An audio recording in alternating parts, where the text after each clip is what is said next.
Oda said that all the mysteries of One Piece will be solved in the last saga, but today I want to look at the most important mystery of One Piece, which would be Afros. I put this theory on Reddit about a year ago, a few weeks before Doc Sake's Lafro Tail theory. I even got featured on his theory, which I really appreciate. In this video, I'll be explaining why Afros hold memory that can be harnessed, as well as other things that represent memory. It's always fun to talk about this wacky thing that Oda has put in his story called Afros. Any reason to talk more about Afro Luffy, you know? One of the first times Afros were brought up was the Long Ring Longland arc when Luffy was about to fight Foxy. The afro that Luffy wore even helped him win his fight against Foxy by bouncing a beam right back at him using a mirror. Usopp states as a black man himself that the powers of an afro make you awaken your primal powers. Hey yo, Oda, what are you implying about black people? The mystery of what makes the strength of black people stronger seems to relate to afros in One Piece. This aspect of afros unlocking latent primal powers is similar to an awakening, specifically a Zoan awakening. In Impel Down, Crocodile talks about the resilience of awakened Zoans, and Luffy during the Foxy boxing match also had incredible resilience. Coagulants! Coagulants! But not for me! Bruh. But wait! There's more! How long is this going to take? Wow! And I can shoot him at with your last bullet. I stand up there, unfazed. Boom.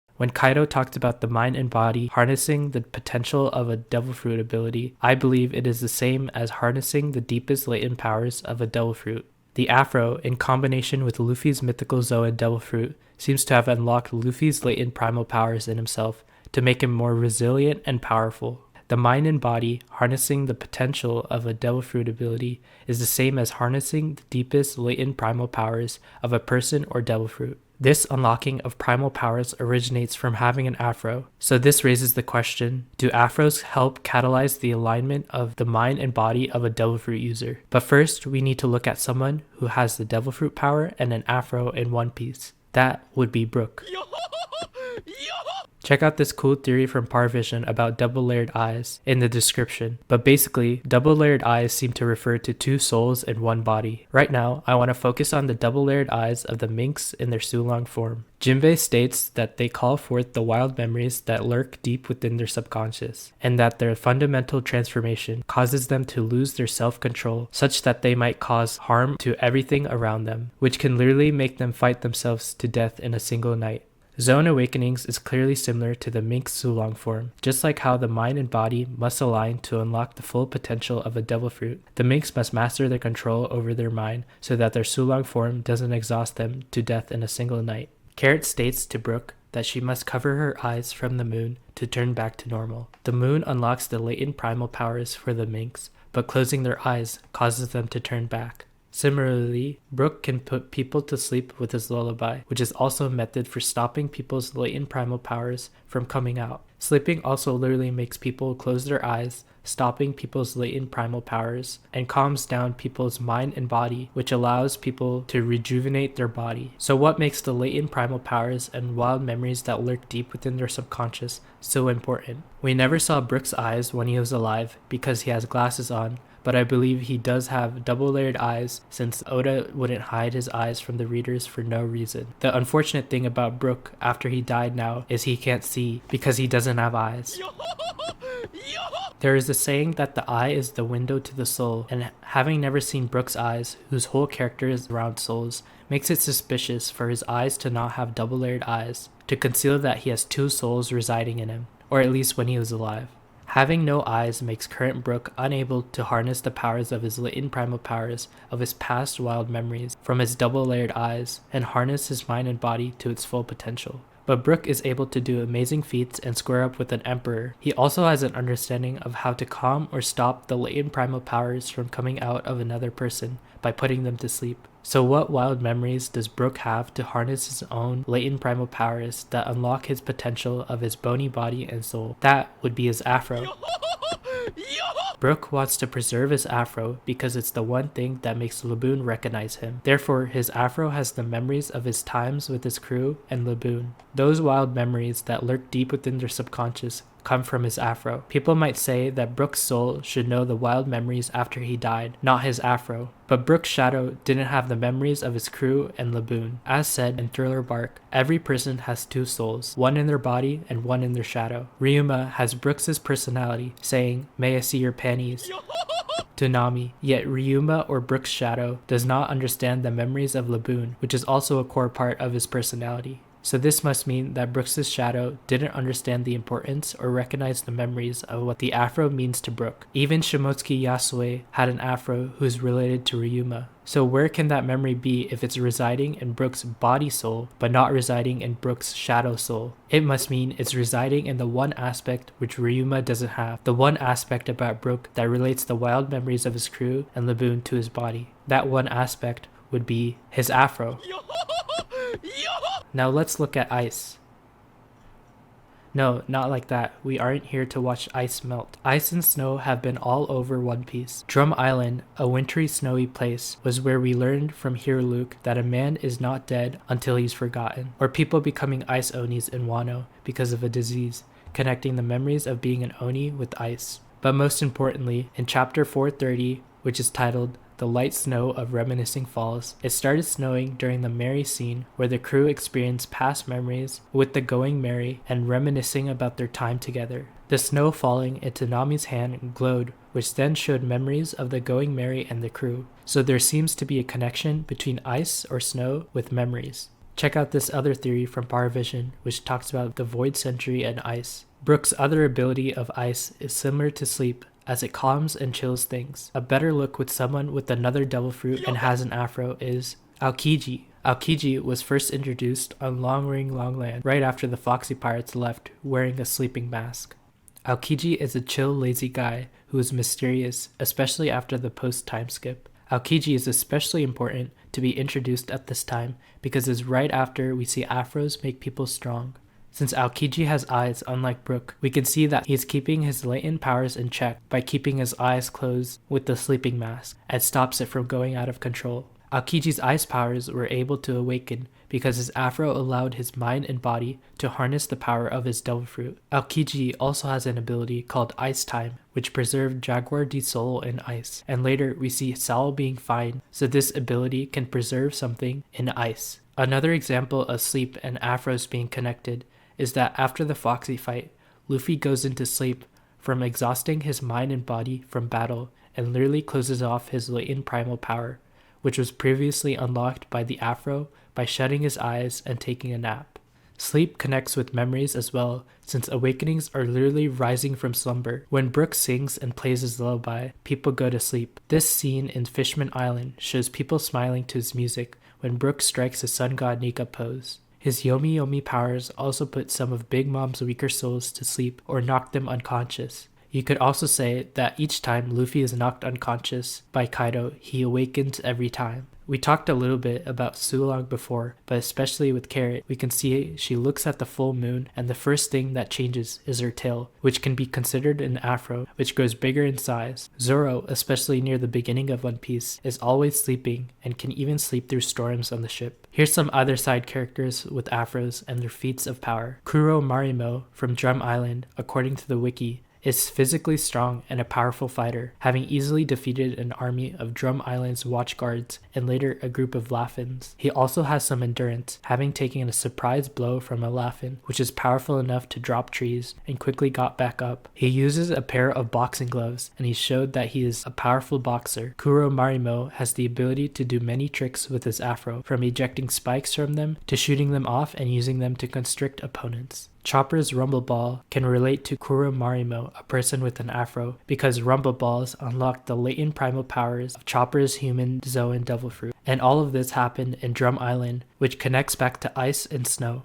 Recently, Rumble Balls also can unlock Sulong form, as seen with Beppo. Another Afro person is Ivankov, who has massive physical strength befitting their size. With a single kick, they could knock down Bartholomew Kuma away with a great force, despite the latter's cybernetic reinforced durability as a pacifista without any strain on their leg, where Sanji, who has a fearsome kicking power, ended up damaging his own leg when he attacked Kuma back at Thriller Bark. Afros are truly powerful. If Zoro's hairstyle is an afro, would that mean Sanji might have beef with people who have afros?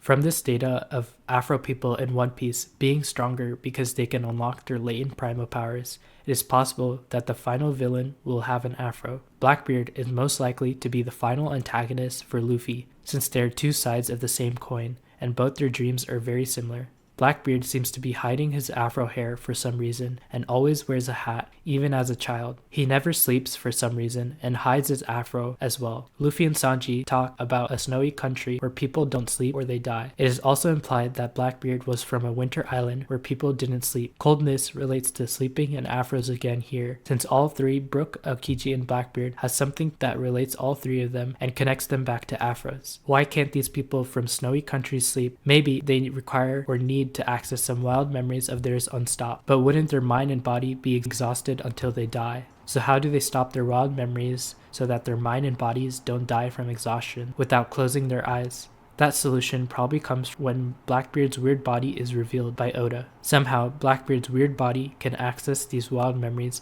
at the expense of not sleeping ever again. This continuous access to these wild memories is why Blackbeard is so strong, and hopefully we get to learn more about his body and how he can have two devil fruits. As we saw with Sulong, it is weird that Blackbeard is not exhausted to death because he doesn't sleep ever. The final and most important character this whole Afro theory is the one and only Gaimon.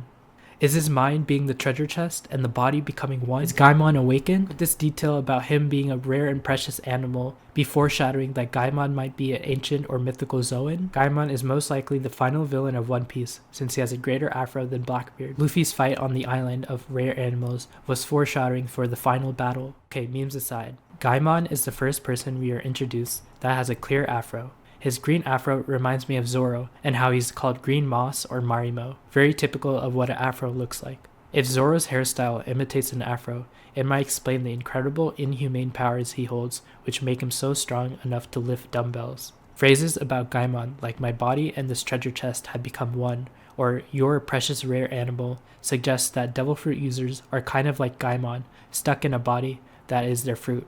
An example being Luffy ate the gum gum fruit and became a rubber man. Devil fruits and afros are also very similar because they are made of swirls. Oda might be hinting that these two things are related. Another weird thing is that Zoro also sleeps when they get to Gaimon's island, and it's weird that the green-haired men don't meet at all. Gaimon is a great example of what afros represent. Afros represent memories.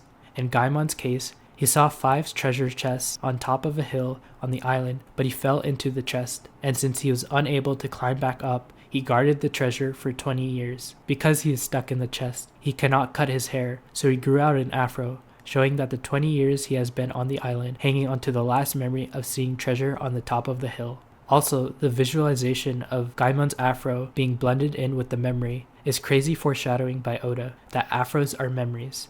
There isn't just afros that are memories, there are other things that represent memories. Let's look at some. Trees also represent afros. Every time we see a road poneglyph, which represents where Laugh-Tale is located and the memories of the ancient kingdom, there's a tree connected to the poneglyph, which represents afros or memories. The 4 poneglyphs are from Zou, Fishman Island, Wano, and Whole Cake Island.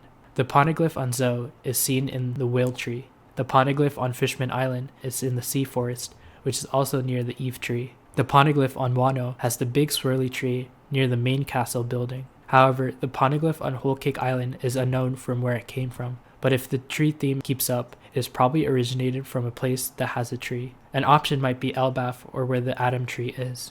Maybe it did come from Whole Cake Island, and it came from the Seducing Woods because when Big Mom took over the territory, she created homies from the trees, instilling souls or memories into the trees. King Bomb also has swirly branches and his leaves look like an afro. He also has a swirly mustache similar to Sanji and Germa 66's eyebrows. The Tree of Knowledge on Ohara is another tree connecting to memory. The Oharans were researching poneglyphs, but the world government destroyed the island by burning down the tree. This act of destroying the accumulated knowledge of scholars on the Void Century is the same ideas for destroying memories. That is why the poneglyphs are made of indestructible stone, so they cannot be forgotten. This act of destroying accumulated knowledge is a parallel to Noland as well, who was angry that the Shandians were shunning the accumulated knowledge from explorers that could save the lives of people from tree fever, but the Shandians were too afraid of their god to listen. The gorosei during the Ohara incident didn't seem to like the idea of Buster calling the whole island, but feared what Imu, their god, might do. We can see their reluctant faces when Imu decides to use the mother flame on Lucia as well. Like Noland, someone might be the one to convince the gorosei to turn on Imu.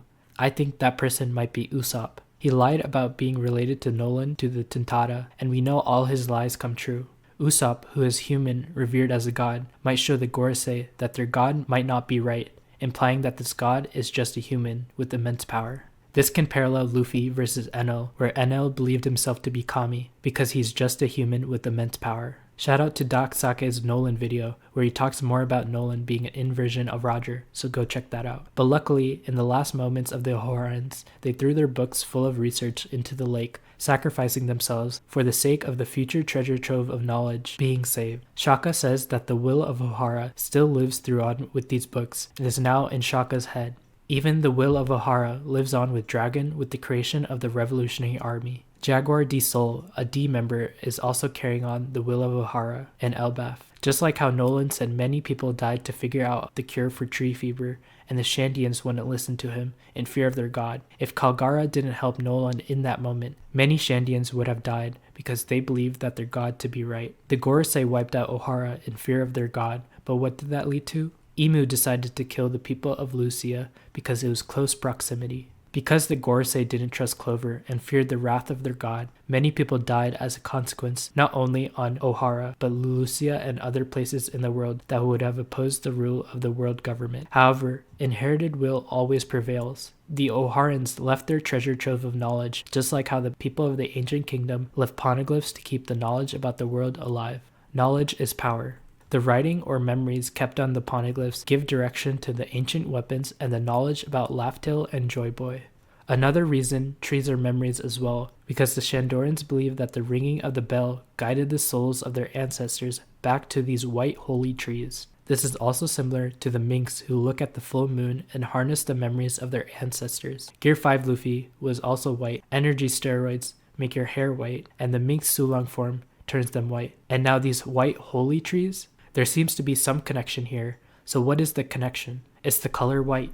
Before, we talked about ice and snow and how they connect to memories. But what color are they? They are white. This could mean that the color white represents memory. However, the so-called ancestors in the trees were already dead because of the tree fever, and they needed to be cut down or else they would have infected the inhabitants of Shandora. Are these memories of their ancestors slowly leading them to their deaths, similar to how the Sulongs will eventually exhaust themselves to death by harnessing their ancestors' powers?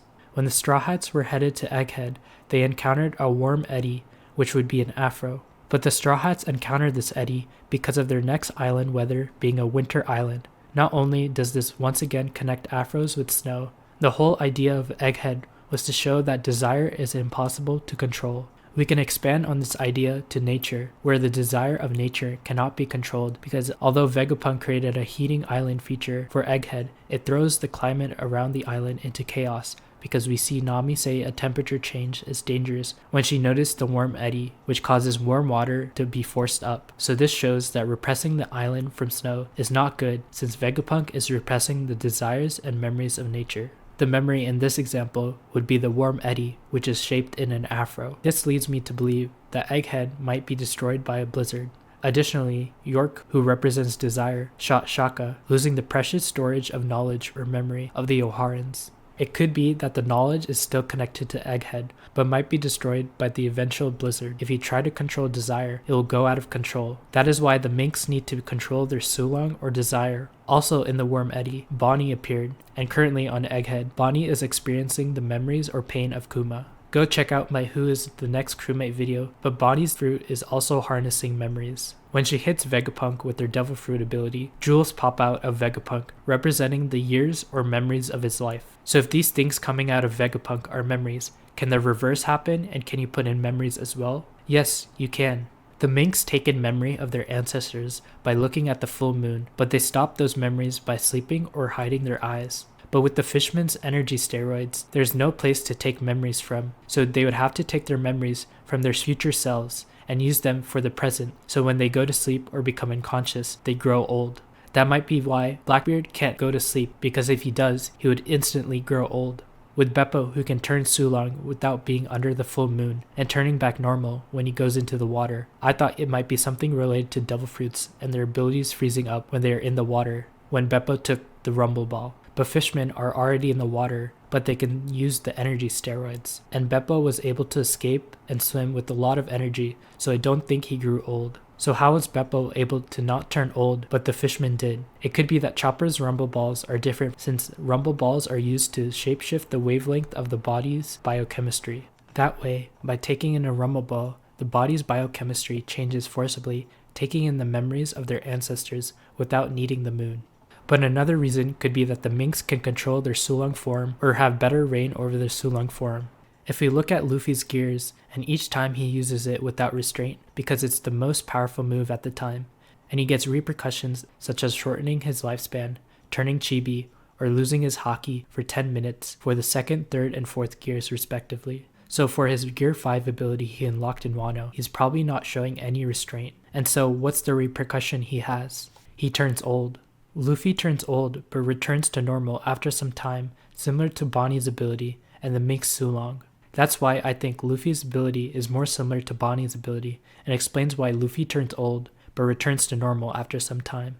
So to answer the question of how energy steroids make Cody Joan and his gang old is because they are using it without restraint, stuffing themselves with more and more drugs, making them uncontrollable and leading them closer to their deaths. Similarly, if the minks don't control their Sulong, they would exhaust themselves to death, again bringing this back to desire. All of these things allow one to take in memory, but if they take too much, they would grow old. Hopefully, Luffy doesn't turn old and die if he uses Gear 5 too much. In conclusion, the color of white is the color of memory. Anyways, with all this white hair, the color of white can show that it's the color of memory. Now that we know that white is the color for memory, let's look back at some white afros. One of the ideas I mentioned before was Carrot's Tail, which looks like a white afro. There's also Sengoku, who has a white afro after post-time skip, and he has a Buddha fruit, where Buddha literally means the awakened, connecting back to sleep. Even without his devil fruit powers, Sengoku has enormous strength, enough to effortlessly hold down an enraged Garp with only one hand, obviously because he has an afro. Sengoku is also a tremendously skilled hand-to-hand fighter. Combined with his mythical Zoan devil fruit powers, he could knock away all the members of the Blackbeard pirates, who are extremely powerful in their own right, sending them flying. There's one person you probably haven't thought about, and it's Tom, the shipwright, who also has a white afro and hides it with a bandana. He is strong enough to break through chains and has endurance to survive explosions and a spear in his body. He was also the one who told Frankie that one should build a ship as part of him with the Dawn. So now that we have established that afros are memories, I think we can start to understand devil fruits more. When Big Mom had amnesia, she didn't use her soul powers. So these memories being forgotten literally stops the devil fruit ability from activating. Devil fruits have been known to be ways to show inherited will, such as Ace with Sabo, or other instances like Luffy's fire ability with Ace and Law's silence ability with Corazon. So when Hiruluk says a man is dead when he is forgotten, that means if a memory is lost, the power or ability would be repressed. It's not completely lost because when Big Mom regained her memories, she regained the ability to use her homies again. Oda in an SBS told a story in which long ago people used to fly. Then they stopped flying because they lost their wings of belief. If this belief is a memory and they stop remembering that they used to fly, then they would ultimately stop flying. Maybe this is a story about the Skypians and their vestigial wings where they could fly a long time ago but forgot to for some reason. This also might be related to the Void Century because if the people during the Void Century are forgotten, then there's no way to remember them. Same thing with the D. Pause. If the people of the D clan forgot what the D means, then they can harness the powers of the D. Double pause. Now this idea can also be applied to devil fruits. I think that everyone was able to become any of the devil fruits, but for some reason they lost the memory to do so. This part can be explained by Semikikon with Kumadori's ability, who is able to manipulate his body or hair and harness the power to control them. Oda chose this main specialty to specifically be hair. What else is hair? An afro. It could be a coincidence, but Kumadori's main hair ability is like a devil fruit power, and afros do look very similar to devil fruits with their swirls.